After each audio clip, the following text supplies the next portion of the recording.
All right, I want to welcome everyone to our Safe Sanctuary training here at Oak Grove. As information, this one is being filmed. For your first training, it has to be in person. After that, for annual retraining, you can go onto our website and you'll be able to watch this and then verify that you've seen this. I just want to touch on a couple things. Number one, this training does not take the place of reading the policy. I'm going to hit highlights, but I can't possibly in an hour and 10 minutes get over everything that's in the policy. So I do ask that everybody read the policy after the training if you haven't already read it. So I'm going to go ahead and get started with the policy.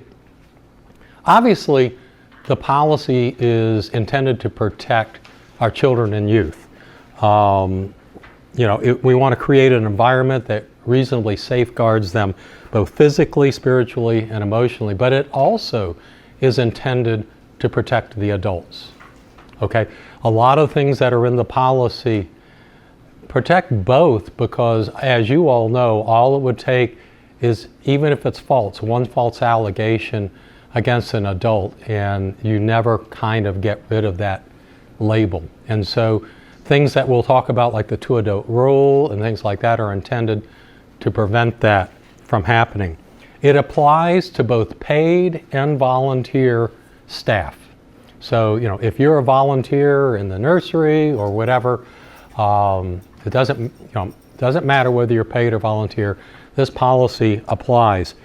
It also applies off campus, so to speak. For example, with youth, we take them off campus frequently, and this policy goes with us when we go. If you take children to an event, this policy goes with them in terms of its application. I want to go over just a few quick definitions so that we're all talking the same language. When I refer to a child, I mean 5th grade or younger. Youth is 6th grade through 12th grade.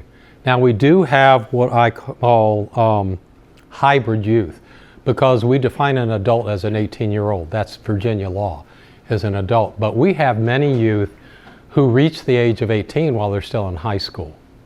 And we treat them in a hybrid situation. And what that means is we afford them all the protections of the Safe Sanctuary policy. But if they're going to an event, for example, a mission trip or something like that, they have to take the Safe Sanctuary training. So we train them as an adult, but we give them the protections of a youth until September 1 of the year that they graduate. So let me give you an example. If you turn 18 in December and then you continue in high school through June, then we will afford you the protections of a youth all the way to September 1 of that year. On the other hand, if you turn 18 in December and you drop out of school in January, you're automatically an adult. Okay? So that's what we call kind of the hybrid youth. We consider most of you all, some of you all are paid staff, many of you are unpaid, and we still consider you volunteer staff. This applies equally, again, to everybody. Ministry leaders. When I refer to a ministry leader, right now I'm the youth ministry leader. Emily is the children's ministry leader. And of course, both of our pastors are ministry leaders. So when I refer to go to a ministry leader, that's what I'm talking about. Buddy system. When I refer to a buddy in children's ministry, what I'm referring to is someone of the same gender who can travel with another child, like, to go to the bathroom or something like that. That's grades 1 through 5. We don't have that type of buddy system with youth. It's a very informal buddy system, and that is, if we're at King's Dominion, I don't want any youth traveling around by themselves, so they either need to be with an adult or with another youth. That's a buddy system. So those are completely different buddy systems under our policy. Church administrator and assistant administrator, we have the assistant here, Tammy, and I may refer to them. Here's a new definition, brand new. I mean, so if you've been in training before, listen up. We have a youth helper and we have youth workers. A youth helper is someone who is under the age of 18. They can help in children's ministry as an unpaid volunteer, but they will not count as a safe sanctuary trained and approved adult. Just recently, they modified the policy so a youth worker is someone who is between 16 and 18 years old. They're paid generally, and they will count as the second adult in a situation with nursery or with children. There's a lot of caveats to that. They're otherwise treated as a youth for all the protections, and they have to complete all of the steps of safe sanctuary, and they can never be left alone with the children. They always have to have the adult safe sanctuary trained person in there with them. Okay, so those are a couple differences. I'm going to talk about a couple things, our screening practices. I've already talked about that. 6 months and or the application with references, and we will check those references. So we have in our policy an interview process. It's not a formal interview process. It couldn't be for hiring, but generally, if I get to know someone, by a lot of interaction, I'm not going to sit down and interview them. It will be kind of like an informal interview as we're getting to know each other. Criminal driving background check, I addressed that. You must attend training before you begin counting as a safe sanctuary trained and approved adult.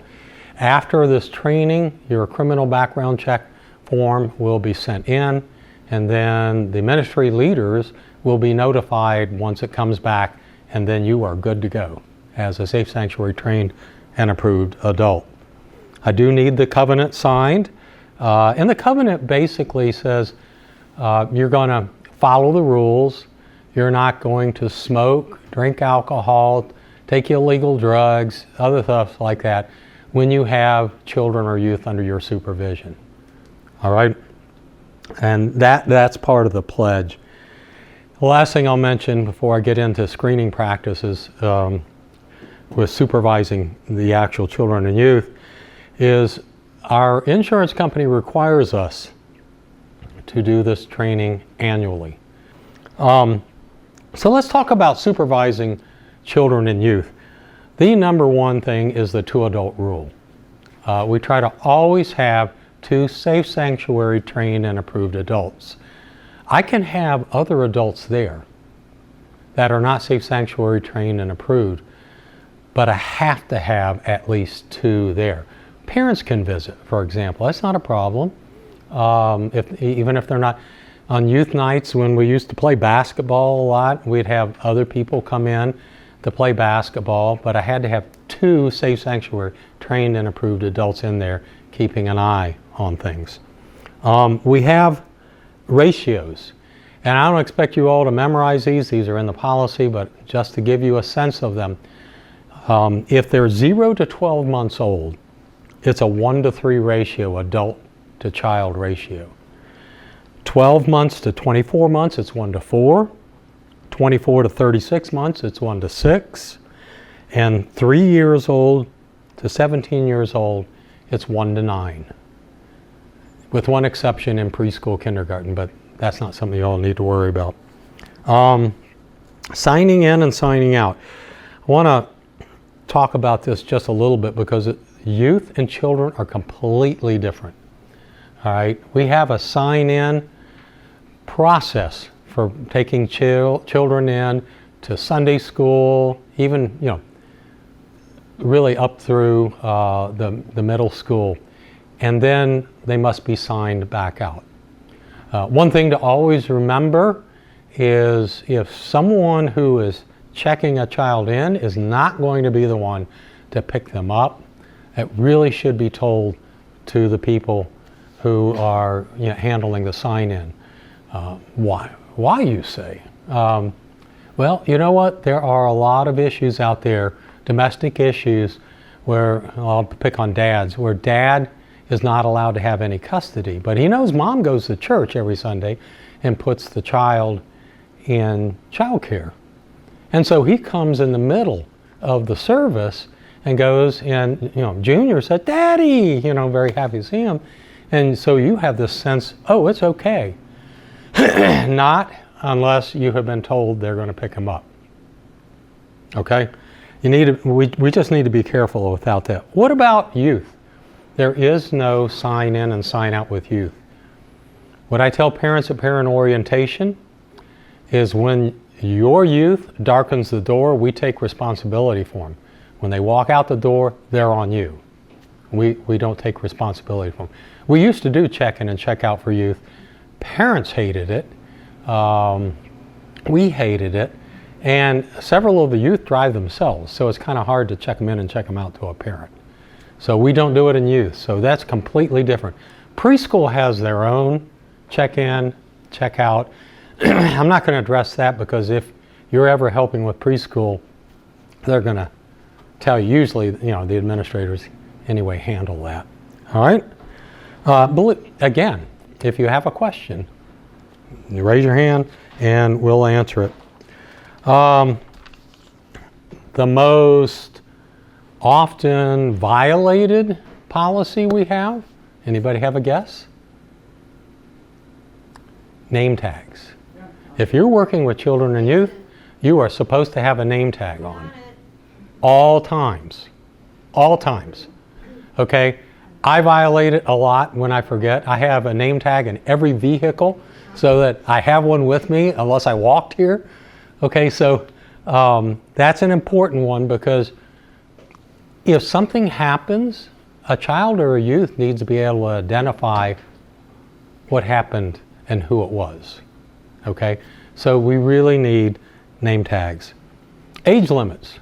With the exception, with very rare exception, if you are going to supervise children or youth, you need to be 5 years older than the oldest child or youth you're supervising. I would love to have some of my young college age people helping with youth. And I could have them in there under the policy if there are other,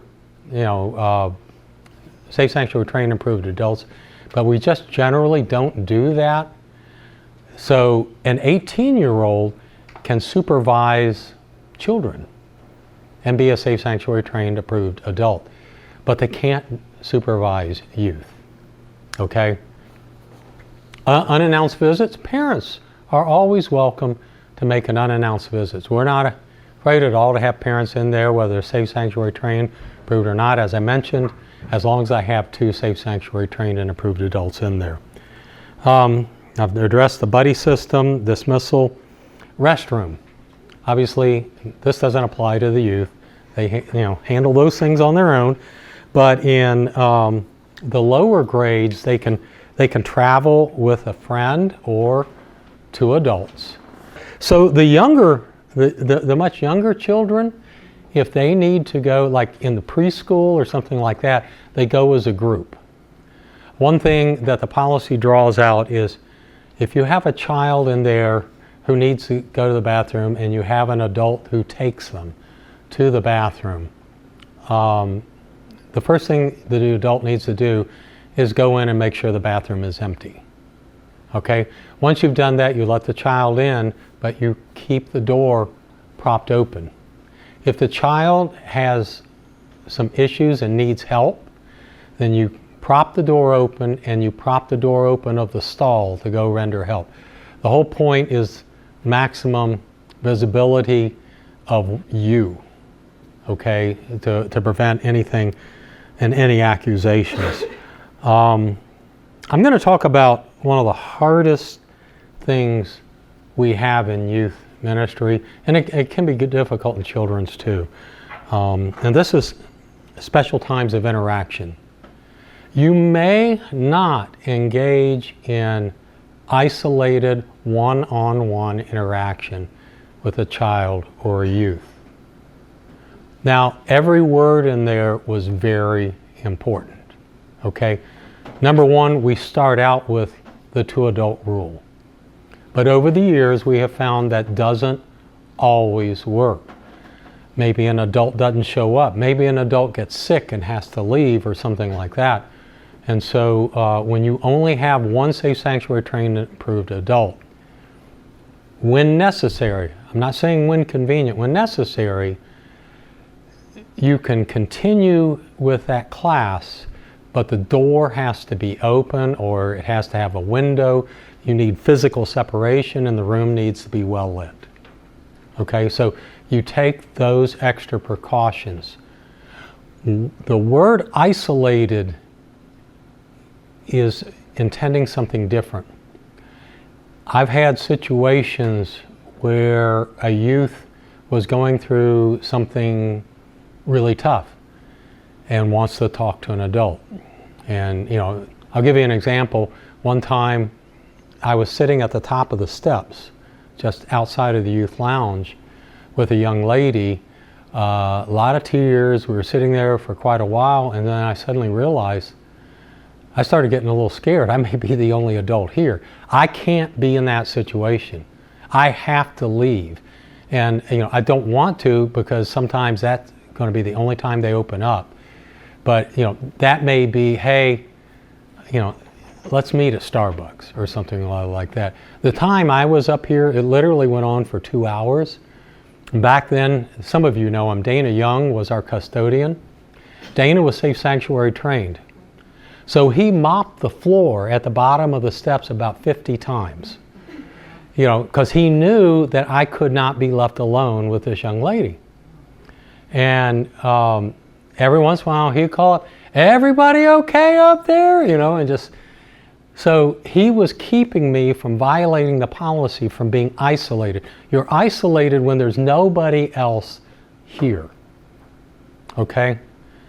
I had another situation, and I give these because I think they're easier to remember than just the rule.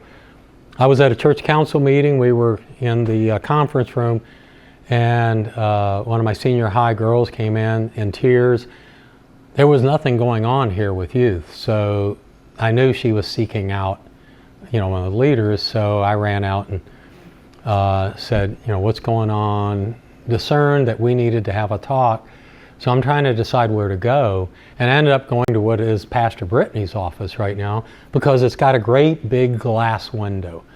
And I actually asked her if I could bring another adult, and she was like, no, I'm not talking to a bunch of people, I just want to talk to you. So I'm sitting there, and once again, you get wrapped up in the conversation, I suddenly realize, I bet the meeting's over with. We may be alone in here. So I said, excuse me. I ran out, and back then John Sutton was here. John Sutton was just sitting outside of the thing.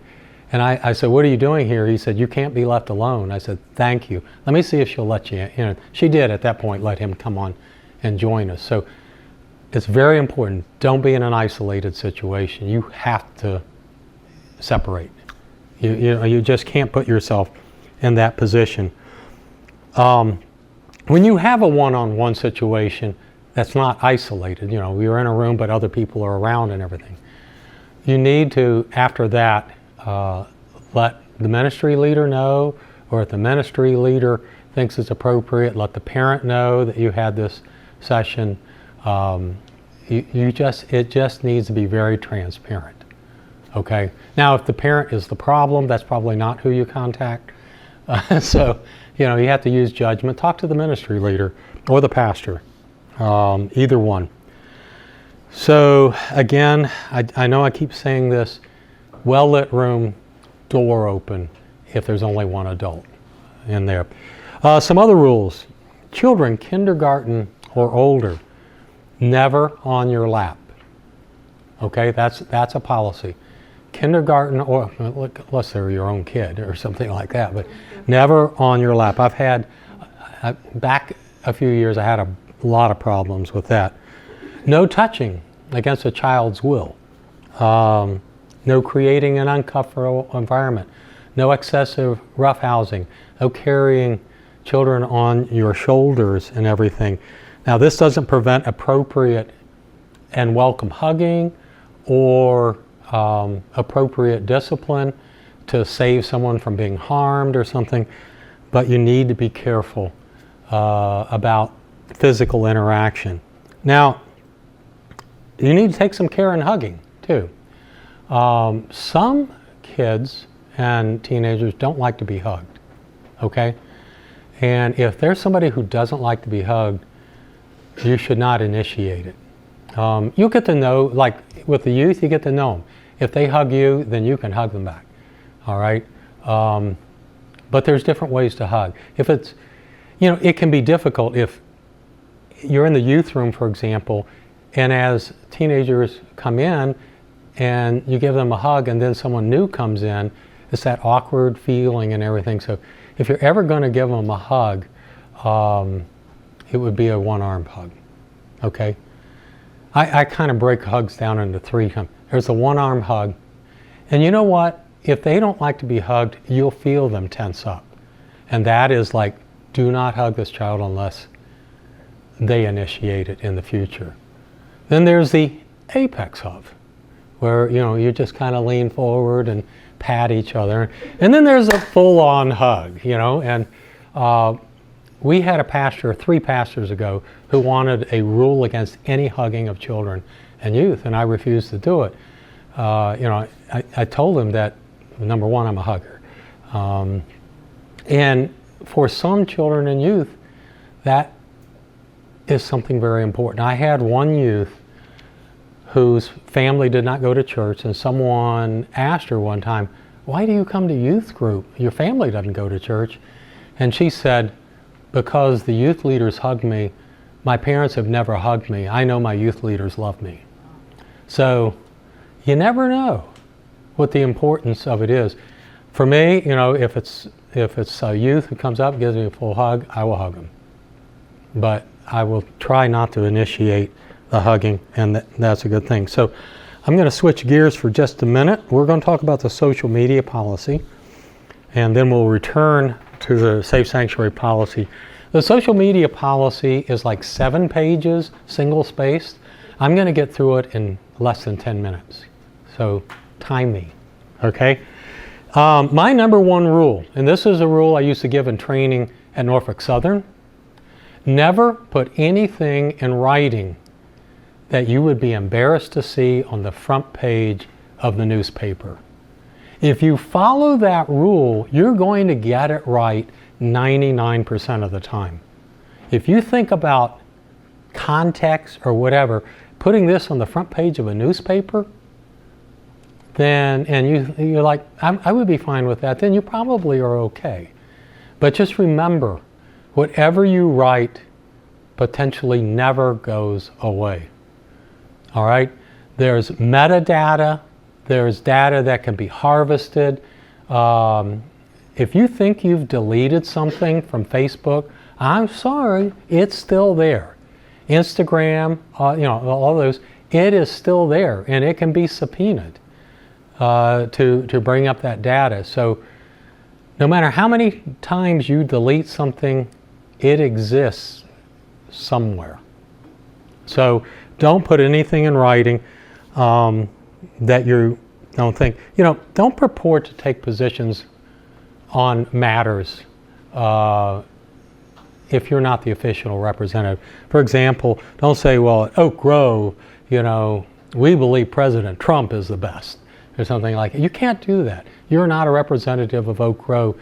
That would have to come from someone who is actually a representative of Oak Grove. So be careful about doing that unless you're authorized.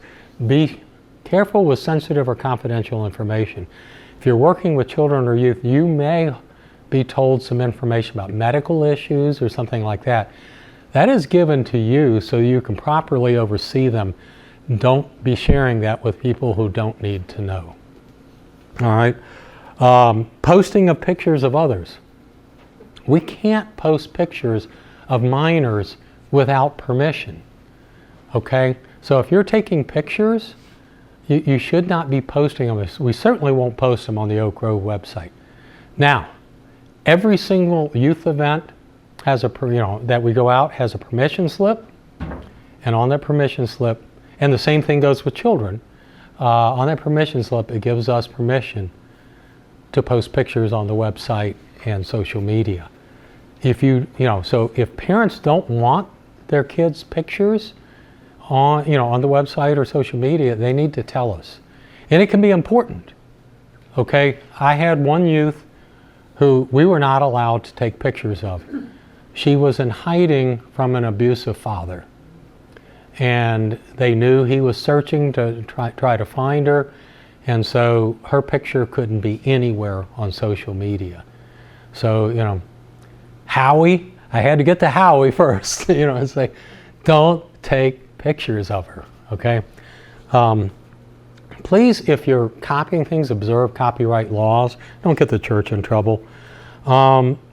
Think about your professional image, okay?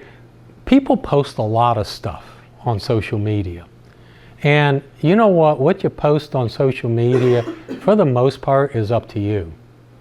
But you need to think about the fact, if you're a children's or a youth leader, what impression you're sending to other people.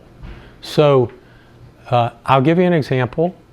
It's not like I wouldn't have a glass of wine or a beer or something or other on my own time, but I never allow anybody to take a picture of that. I don't need to tick off parents who may be very much against alcohol. It may be fun to post on your social media that picture of you draining the keg or something or other. That's not, I'm taking a little bit of your First Amendment rights away by you volunteering to supervise children and youth. Please don't post that. Think about yourself as a parent of a child or youth, and you see that your leader is demonstrating that kind of thing. If you want to do that on your own time, I don't care. I just don't need a picture of it posted where parents can see it. So please be careful about that. There's some other things in professional image. Favoritism. Please don't post, this is my favorite youth. This is my favorite child. Okay? You may have a favorite. You don't need to say it, because that tells every other youth or child you're not number one. Okay? Isolated photo shots where it looks like you're alone with a child or a youth. Don't post those. Even if you weren't really alone, be careful about that. Inappropriate clothing or attire. That's been an issue in the past. It may be inappropriate because of what it says on the t-shirt. Again, put yourself as a parent. Is that what you want your kids to see? Okay? Or it could be too revealing. If we see something under the social media policy that's posted that's too revealing, and we have done this, we will come to you and ask you to please take that picture down. And then you get to read the whole social media policy and sign it.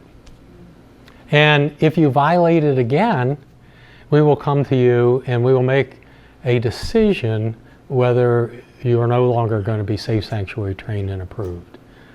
And we actually have a system of 3 neutrals if you want to appeal that decision and stuff. I've never had to go there, and I don't plan to ever have to go there, but it's in the policy if you want to read it. I think that's about, this is especially for youth. If you're in over your head in counseling a youth with a problem, get help. We're not trained counselors. And so you can provide a lot of support, but you're going to know when you're in over your head. I've done 5 suicide interventions based upon what was posted on social media or that we were communicating back and forth. It's not that I watch Facebook all day or Instagram or anything, but I would be at work and all of a sudden my computer or my phone's blowing up with other youth saying, "Did you see what so-and-so posted? I'm really worried." And 4 out of 5 were real. 1 was a cry for help. 1, the youth was already, it was at home, but was already unconscious from taking a mix of drugs. And had we not been notified and we notified the police for a wellness check, would have been dead. So I'm on social media, okay? One thing I will say is if you're on social media, I would prefer that you not ask a child or a youth to be your friend on social media. If they ask you, it's perfectly fine. But don't put, it's not fair for an adult to tell a youth, for example, hey, let's be, friends. I always tell them, you want to be a friend with me on social media, you have to ask me, okay? That's pretty much it for social media, so I'm going to jump back to the last few things on Safe Sanctuary. Number 1, off-site events.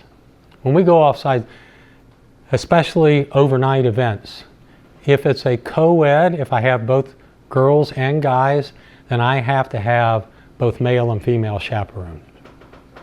If it's all girls, I can have 1 male, 1 female, or 2 females. If it's all guys, I can have 1 female, 1 male, or 2 males. But I always have to have 1 chaperone matching whatever is the sex of the kids that are there. That's very important. Adults, whenever possible, must sleep in a separate room from the youth. On some mission trips, that's not possible. Sometimes all the guys are on the floor in a Sunday school room and all the girls, in which case I have to make sure I have 2 chaperones in each room. And the last one is you cannot sleep in the same bed. Okay? You're like, well, that's a little... I've actually had to enforce that once. One of the youth, blow-up air mattress, had a hole in it, as flat as a pancake, and one of the adults had like the king-size air mattress. I said, well, you can sleep with me. And I was like, no. So we have these rules for a reason. Transportation. To transport children or youth on behalf of Oak Grove, you have to be between the ages of 21 and 75. That's a change. It used to be 25 to 70, and our insurance company changed it. So now it can be 21 to 75. If you are over 75, you can drive with medical permission. And the driver obviously should be accompanied by a second Safe Sanctuary trained and approved adult.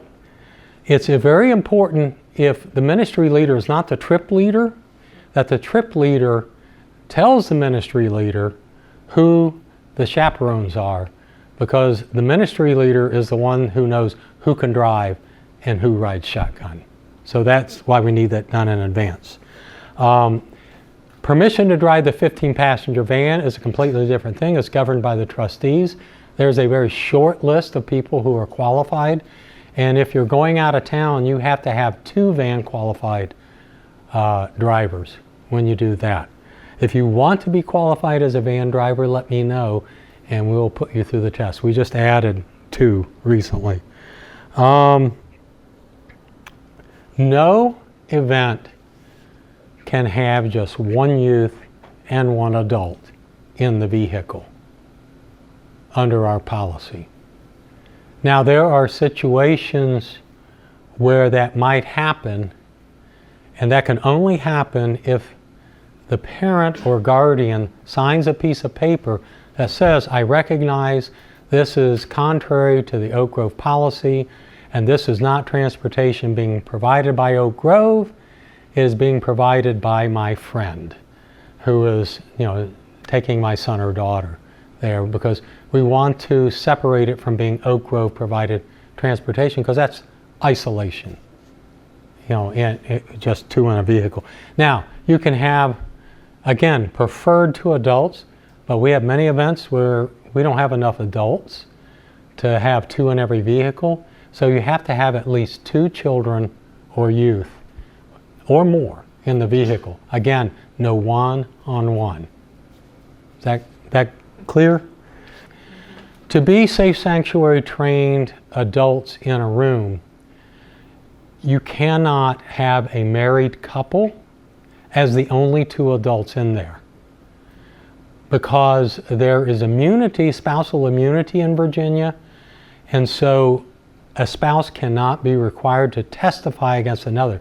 Now, you can have a married couple and a third safe sanctuary trained adult in there, but again, you have to have a neutral set of eyes. Use of child safety seats, meeting federal standards for children under 6 years of age, obviously. The driving, let me touch on one other thing. I know I get this a lot. I'll have a youth who can't make it unless someone gives them a ride. And so I get written permission, whether it's text or whatever, I get written permission. You're allowed to take my youth back and forth as my friend. Again, that's not, you're taking your Oak Grove hat off and you're putting your friend hat on. I just recommend that you do that. Years ago, our pastor was Randy McMillan, and I took his daughter everywhere. And so he just wrote something out, and I had in my glove compartment. Roger Peterson is allowed to take Molly to all youth events and everything, and I just had that in my glove compartment. It's not written in the policy. That is just a recommendation to have that permission in case something comes up. No cell phone use. If you are driving, if you're the driver and you get a phone call, you need to hand the phone to someone else if you're going to answer it. But you can't have cell phone except for GPS.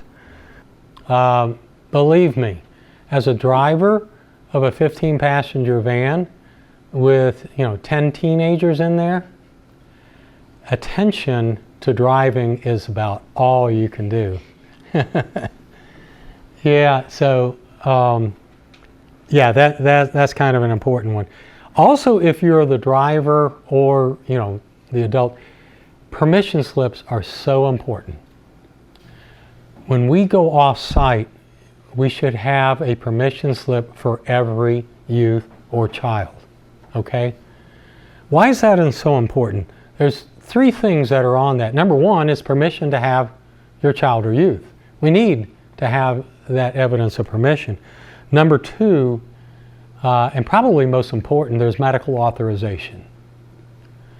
If someone gets hurt or sick and you need to take them to the ER and you can't get a hold of a parent, at a lot of facilities they won't treat them unless it's life-threatening until they get a parent or a legal guardian. I've had this situation on a mission trip, and I had a youth whose ankle was either broken or sprained, badly sprained, and they asked me, "Are you her father?" "No." "Are you her guardian?" "No." "Well, this isn't a life-threatening situation. You need to get a hold of a parent." I was like, "I've tried." I said, "But I have this." And I gave her my permission slip. She read it and she said, "Okay, what do you want us to do?" All right, so that's very important. If you don't have even if you have a permission slip and you leave it here, you're missing the medical authorization. You need to take it in your car or van with you. The third thing that's in there is the photography authorization. Okay, there's other things, but those are three biggies that are in the permission slip. I also, if I'm going somewhere with youth, carry a medical form. We have a separate medical form, and it will tell us all kinds of things. What medications are they on? What are they allergic to? What's their insurance? And stuff like that. Every youth and a child, if they do it, every youth parent needs to fill that out once, and I keep those on file. Sometimes I lose them, and then I ask you for another. So Patty's filled out a few over the years. But I need to have that too. Something else. Youth can drive themselves. Youth can drive themselves if they have a license, obviously. Youth can drive themselves to events. For example, if we're going to Sandbridge and one of my senior high teenagers says, I'm just going to drive on my own, I got to leave early. Well, that's fine. But parents need to understand we do not take responsibility for that youth until they show up at Sandbridge. And the second they leave, they're back on their parents' watch. When parents bring them here and we're getting in cars or vans, we take responsibility the second they're delivered, so we're responsible for them even when being transported. But if youth drive themselves, they are on parents' watch until they get there. Okay? All right, last two things, and these are probably a couple of the most important. Well, two more. If you see a violation of our policy, use judgment. If it's someone who doesn't have their name tag, just give them a hard time. Okay?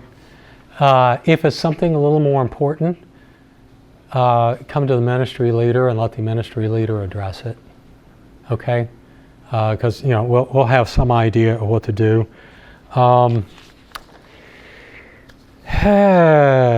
Let's get into the two most important ones. These two areas, and this is reporting of suspected incidents of sexual abuse and incidents of child abuse. Two different things, two different tracks that these go. This is also required by state law for you to be trained on. Okay? So I'm going to take a couple minutes with this. We're going to deal with sexual abuse first. If you observe something that you feel like violates the policy with regard to sexual abuse, you need to take immediate action. If something's ongoing at that time, you need to separate the adult and the youth. If you feel unsafe doing so, get help immediately. Most of the time we find out something by something someone tells us, a child or you, or whatever. They say something and then you ask questions. Tammy's an expert on this because she works social services, okay? If you suspect sexual abuse, you don't come to me, you don't go to the pastor. Your first report is to social services, okay? If we start investigating things, we can screw it up big time for social services and the police, okay? So that's your first thing, is you report.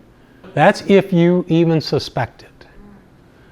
We'll let social services sort it out. We've made some reports of child abuse and then we just let it go and social services handles it. If it turns out to be nothing, it turns out to be nothing.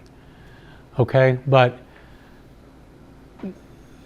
I'm sure, and I'm sure everybody who's paid here, and probably the volunteers, are what potentially are mandatory reporters.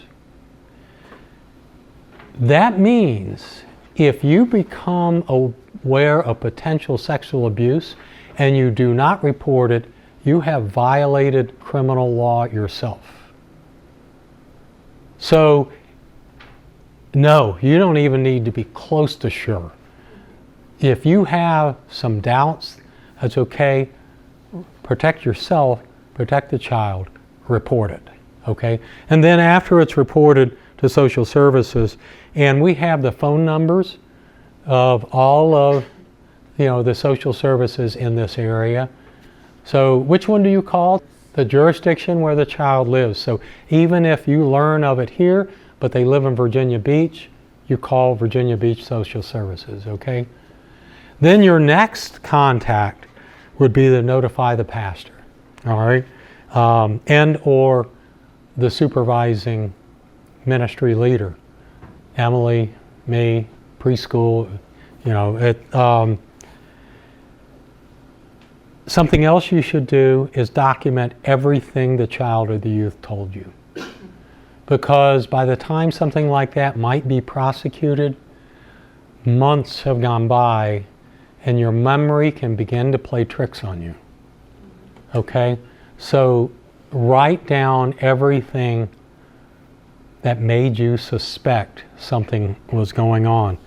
All right? Once it's reported to the pastor will tell the DS, the district superintendent. If the pastor is the accused, you go to the head of SPRC. Soon, I guess it will be the head of SAS. You notify the parent, you notify the pastor. The pastor has to start then recording the steps we take, but we will not investigate it. Okay? Social services will investigate it. Too many churches in their own investigation have screwed things up for the prosecution people. Let the professionals handle that. But yes, you do let the parents know if they were not the ones that were the abusers. The pastor will notify our insurance company and will appoint a spokesperson, notify the DS, all of that. But we will not confront the accused with the allegation. We will remove the accused from any supervision of children and youth, and will cooperate with social services as appropriate. And the pastor will keep a written record of all of this. Okay? So I'm going to turn to child abuse. It's a little different. There's a lot of similarity, but I'm going to basically be summarizing Virginia law on this. So what's child abuse? Well, if you look it up in the Code of Virginia and everything, some pretty broad definitions, and that's why we might handle it just a little differently. Okay? So the best way for me to explain this is to go through the types of child abuse identified in the Virginia Code. One, causes or threatens to cause non-accidental physical or mental injury, including but not limited to striking, biting, shaking. Injuries include things like bruises, fractures, cuts, burns. That's pretty obvious. The child has burns and said, that's how my dad punishes me, is he takes his cigarettes and burns me or something like that. Yeah, that one's pretty easy. It's pretty clear. So what do? You report it to social services. All right? Has a child present during the manufacture or attempted manufacture of controlled substances, or during the sale of a substance where such activity would constitute a felony? That's pretty clear too. If they're selling cocaine out of the house or something or other and you have a child living there, that is automatic child abuse. Call social services. They'll get the police. Okay? I love this one. Neglects or refuses to provide adequate food, clothing, shelter, emotional nurturing, or health care. Food, for example. I know a lot of senior high boys who would contend they never get enough food. Okay? That's not what we're talking about, okay? We're talking about, near starvation, emaciated, they are not getting properly fed. Emotional nurturing. I don't even know how you have a gauge for proper emotional nurturing. And so, as you can see, or health care, or in clothing, if they want to have the Gucci bag, but they have to get the one from Target and everything, don't think that qualifies. But because these are gray areas under our policy, we will allow you to go to the ministry leader or the pastor and have a consultation. Do you think that this qualifies? I sometimes call Tammy because she used to be social services. Do you think this constitutes? If the answer is maybe, you call social services and go back to that whole process again. But we're allowing you in these gray areas to bounce it off some other adults. But remember, you're the one that saw it. And if you're a mandatory, in that situation, you're not a mandatory reporter. But if you're a mandatory reporter, in doubt, report. Okay? Don't have a misdemeanor charge against you for doing it. So, medical neglect, educational neglect, these are things, again, fuzzy. Just because someone's homeschooled doesn't make them being neglected educationally. But if you sense something that's not happening either, then you might have to do it. Abandons a child. That's pretty clear. That's child abuse. Neglects or refuses to provide adequate supervision in relation to the child's age or level of development. I would bet in certain situations, if I polled you all, I get 8 different answers as to what adequate supervision is. So that's another one where you might want to get the wisdom of the crowds, get a couple ministry leaders together and say, this is what I observed, what do you all think? Or I'll call Tammy. So, and get what she thinks on that. Obviously, what they're shooting for here is bizarre discipline. Okay? But what's bizarre? What's bizarre to you may not be bizarre to me or vice versa. So again, this is something we're okay with you consulting before you call social services to make that determination. But again, and I'm going to keep saying, if in doubt, report, let social services sort it out. Okay? Knowingly leaves a child alone in the same dwelling with a person not related by blood or marriage, who has been convicted of an offense against a minor for which registration is required as a violent sex offender. So if husband and wife are living together and the husband has been convicted, the child can be there. But if mama has a boyfriend who's living there and has been convicted of a felony sexual offense, that child cannot be there. If a child's there, automatic child abuse. Okay? And the last one I meant is commits or allows to be committed any illegal sexual act upon a child, including but not limited to incest, rape, indecent exposure, prostitution, or allows a child to be used in any sexually explicit visual material. That one goes back, that's child abuse, but that goes back to sexual abuse. That goes straight to social services. Okay?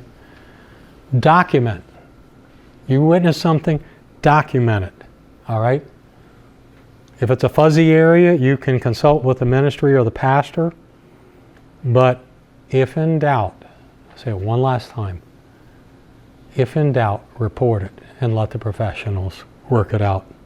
Okay? That's it. Please read the policies. I can't possibly go over everything without taking all day. And so everybody needs to read the policy.